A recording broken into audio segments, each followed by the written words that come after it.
પારવાના સૂત્રો એના અર્થ જોયા આપણે. પછી આપણે ગુરુ વંદનના સૂત્ર જોયા અને હવે પ્રતિક્રમણના જે સૂત્રો જોઈએ છે એમાં એક સૌથી અગત્યનું સૂત્ર છે વંદિતું સૂત્ર. હવે વચ્ચે થોડાક સૂત્ર બાકી રહે છે પણ એ આપણે અવસરે ધીમે ધીમે લેશું, કારણ કે આ વંદિતું સૂત્ર એ ડિટેલમાં જરાક સમજવા જેવી વસ્તુ છે કે ક્યાં ક્યાં આપણે પાપ કરીએ છીએ અને એને ઓળખીએ તો એને કેવી રીતે આપણે અટકાવી શકીએ. એટલે આપણે આને સમજવું ખૂબ જરૂરી છે. જ્યારે પછી આપણે પર્યુષણાદિમાં જ્યારે પ્રતિક્રમણ કરશું ત્યારે આપણને વંદિતું સૂત્રના મૂળભૂત થોડાક અર્થો ખબર હશે, થોડું એનું જ્ઞાન હશે તો આપણને જે આપણી હંમેશાની ફરિયાદ છે ને કે મૂળ સૂત્રો બોલીએ છીએ ત્યારે ભાવ નથી આવતા, તો પછી મૂળ સૂત્રો બોલાતી વખતે પણ થોડો ભાવ આવવાની શરૂઆત થશે અને એના પર ચિંતન કરશું અને એ પાપોમાંથી આપણે દૂર પણ થઈ શકશું. એટલે આપણે અત્યારે વંદિતું સૂત્રના અર્થ લેવાની શરૂઆત કરીએ. હવે વંદિતું સૂત્ર એ છે ને જે આપણા સમગ્ર જીવન દરમિયાન જે કોઈ પાપો આપણાથી થાય છે એ તમામ પાપોને આઈડેન્ટિફાઈ કરે છે. તમામ પાપો થવાની એક જે પેટર્ન હોય છે એને ઓળખાવે છે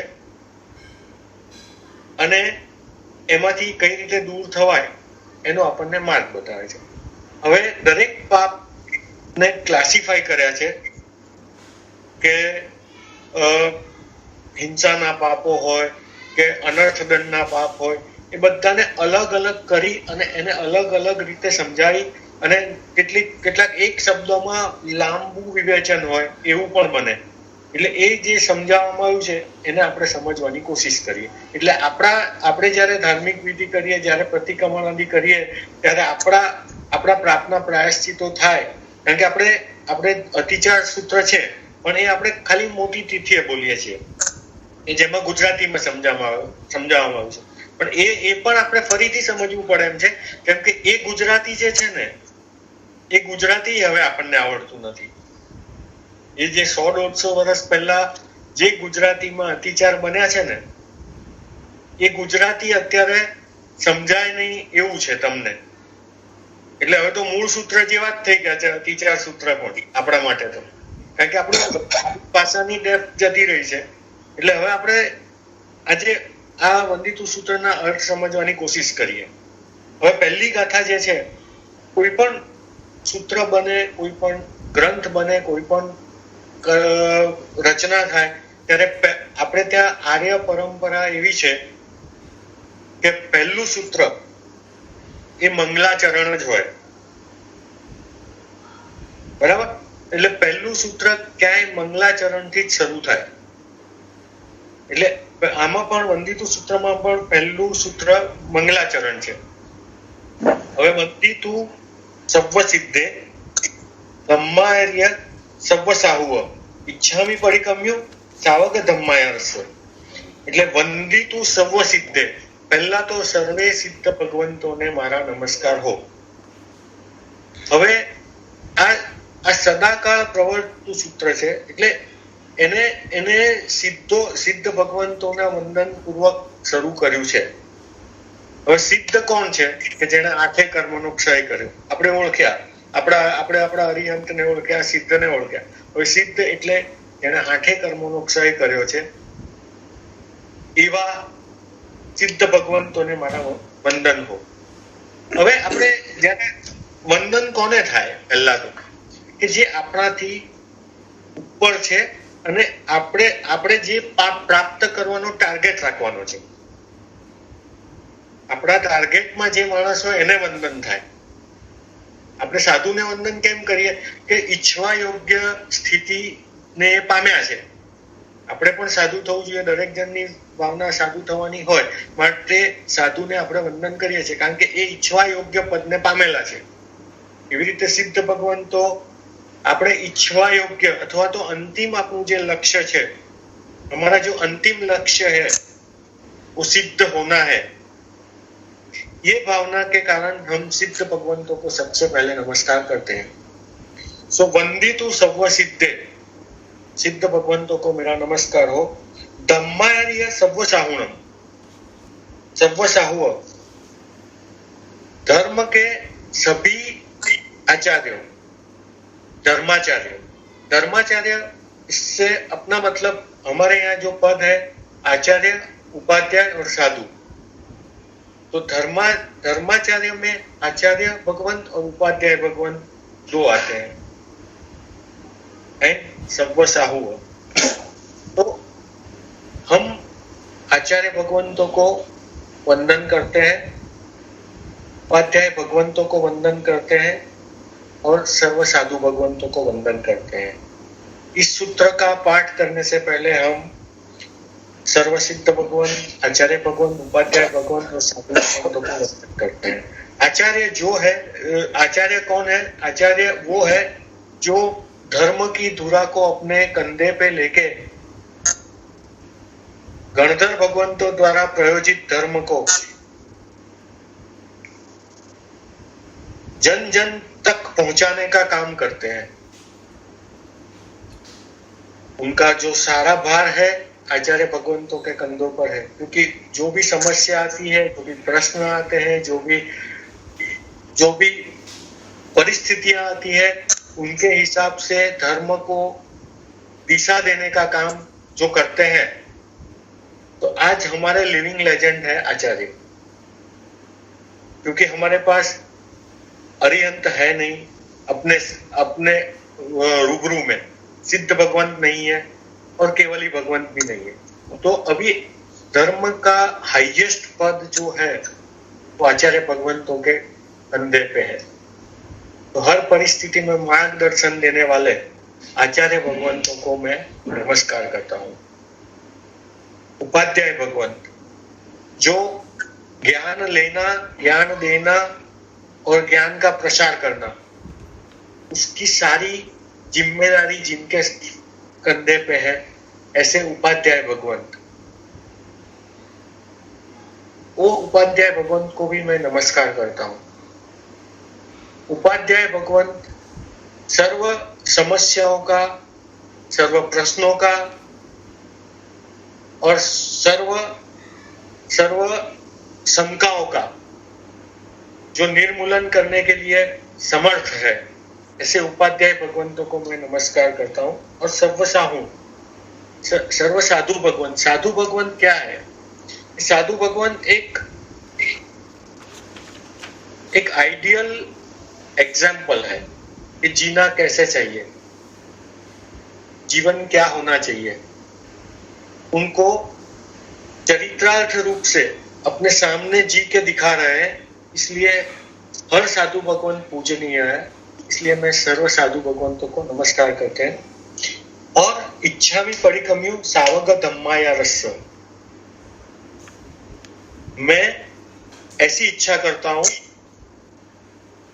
ऐसी भावना करता हूं कि सावक धर्म में हुए सभी अतिचारों का मैं प्रतिक्रमण करता हूं, प्रायश्चित करना चाहता हूं। अब बात आती है दो चीज की, एक अतिचार, वो शब्द आएगा बार बार, और एक आएगा परिक्रमण, प्रतिक्रमण करता हूं, प्रायश्चित करता हूं, उससे पीछे हट रहा हूं। तो पहले अपन दो शब्दों को समझ लेते हैं। अतिचार, तो अतिचार क्या होता है कि आत्मा का जो मूल स्वभाव है उसमें वापिस जाना, आत्मा के मूल स्वभाव से भटक कर जो भी प्रवृत्ति की है ना, वो अतिचार है। आत्मा का मूल स्वभाव है जो शांत है, परम ज्ञानी है, परम समताधारी है, वो सारे गुणों से विपरीत जो भी आचरण किया है अथवा इच्छने योग्य आचरण से दूर निकल के जो भी प्रवृत्ति की है वो सारे अतिचार है। अतिचार એટલે વધારે પડતો અથવા અયોગ્ય અથવા તો આત્માના મૂળ સ્વભાવની બહારનો આચાર એટલે કે વર્તન અથવા વિચાર. આત્માનો મૂળ સ્વભાવ છે સ્વમાં રહેવું, નિજાનંદની મસ્તીમાં રહેવું અને જગતના કોઈ પણ જીવનું અહિત ન થાય એ જોવું અને ચિંતવવું. હવે આ જીવન દરેક વસ્તુમાં અને વ્યવહારમાં અતિચારયુક્ત છે. એટલે પહેલા આપણે અતિચારોને સમજી લેવા પડે અને એના પર તટસ્થ ભાવે ચિંતન કરવું પડે. જો જે પાપ આમાં વર્ણવવામાં આવે એના પર તટસ્થ ભાવે કાંઈક ધર્મમાં કીધું છે એટલે હું માનું છું એને બદલે ખરેખર મને માનવા યોગ્ય લાગે છે તો खरेखर मैं यही सोचता हूं कि जो बताया गया है और मेरी बुद्धि से भी मुझे यही योग्य लगता है, ऐसा चिंतन करके उससे पीछे हटने की प्रवृत्ति वो हमें करनी है. और एक दूसरा शब्द आएगा प्रतिक्रमण, पाप से पीछे हटना. पहले हम अतिचारों को पहचानेंगे, फिर वो अतिचारों से पीछे हटने की प्रवृत्ति करेंगे. पीछे हटना मतलब एक तो हो गया उसका प्रायश्चित करना है. पहले सबसे पहले जो मेरे से हो गया उसका मैं प्रायश्चित करता हूँ. कोई भी पाप, कोई भी चीज प्रवृत्ति हो गई है मेरे से, उसका मैं प्रायश्चित करता हूँ. और फिर उसको मैंने पहचान लिया है अभी, तो मैं मेरा जो पुरुषार्थ है, जो आप पुरुषार्थ की बात कर रहे हैं, पुरुषार्थ ये है कि मैं उससे दूर रहने की कोशिश करूंगा, उसको मिनिमाइज करने की कोशिश करूंगा.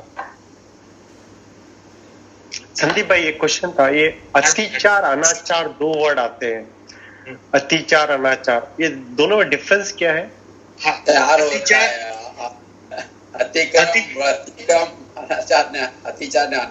अतिक्रम अच्छा उसको भी समझ लेते हैं. पहले अतिक्रम 4 शब्द है.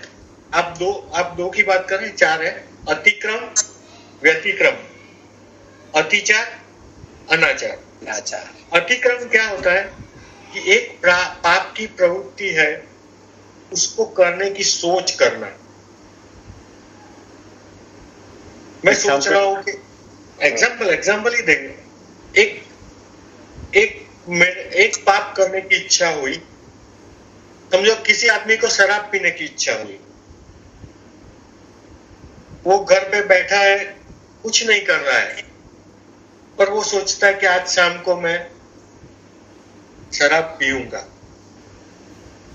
मतलब वो अतिक्रम हुआ. खाली सोच मात्र से अतिक्रम. फिर शाम हो गई, वो बंदा तैयार होके निकला,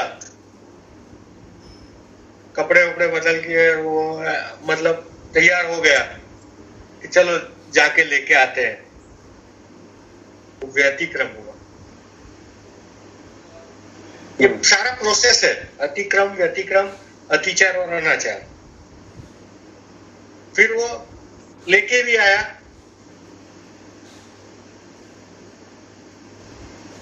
रेडी सब हो गया, तो वो अतिचार हुआ. और अनाचार मतलब वो उसको पूरे दिल से, पूरे मन से करने की कोशिश कर रहा है और उसे एंजॉय कर रहा है एक्सट्रीम में. वो अनाचार. बराबर नहीं भाई? બરાબર. એટલે કર્મની શરૂઆત કરવી તેને અતિચાર કહેવાય. શરૂઆત થઈ ગઈ પૂરું થઈ જાય છે અનાચાર. सोच से अतिक्रम होता है. प्रवृत्ति की शुरुआत करना